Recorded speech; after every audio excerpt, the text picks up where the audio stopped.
Alright, hello everybody, and Papo has seemingly revealed or leaked their new figures for 2022. Well, most of them. So let's begin, let's just jump right in, shall we? So, it looks like here we have a repaint of the styracosaurus, which it's a repaint. I like these colors better than the old one. I like the color of the horns on it. The rest of it is just gray for the most part, and the paint job is probably not going to look this good in hand, so there we go. Reissue of the styracosaurus, which I guess for Papo fans is a plus if you wanted this sculpt, because the current color scheme, the paint production for that one is really starting to hit the rocks. It doesn't look good at all. So they're refreshing this figure, which is a positive, I guess. I'm not a big fan of the sculpt very much at all anymore, but it's one of those classics. Alright, moving on, we have a mosasaurus. And when I saw it from this angle, I was like, oh, you know, it's not my cup of tea where I'm at with collecting figures right now, but I can see how this fits in. It slots right in with other Papo figures. I think this one is a decent addition to their awkward line of figures. I think it slots in quite nicely. This picture makes it look more appealing than the second one, which let me grab that one. There we go. It's up right there.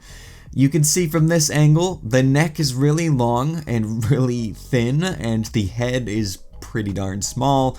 The chest is super wide. There is no, like, mosasaurs have like a very gradual, streamlined shape to them, and they just did not capture that at all here. The fins look small here, especially the front fins. The tail is really short and does not really taper off. It's really thick. The fluke is really small.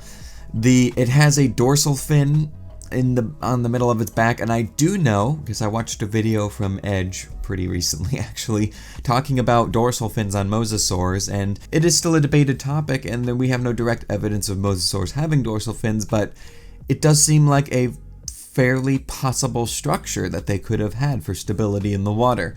So I think that, you know, it's fine, it has a dorsal fin, but it's positioned in the middle of its back like a shark. And knowing Papo in recent years and just seeing the rest of the depiction of this mosasaurus, I'm pretty darn sure that the reason that dorsal fin is there is not because of paleo art or recent speculative takes on the animal. That's not the reason that that's there. That's just there because Papo is probably like, yo, people like sharks. Sharks have scary fins. Let's put a shark fin on a mosasaur. I wouldn't be surprised, honestly.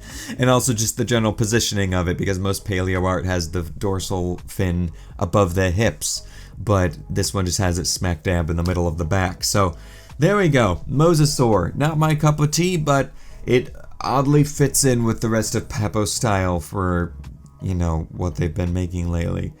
And up next we have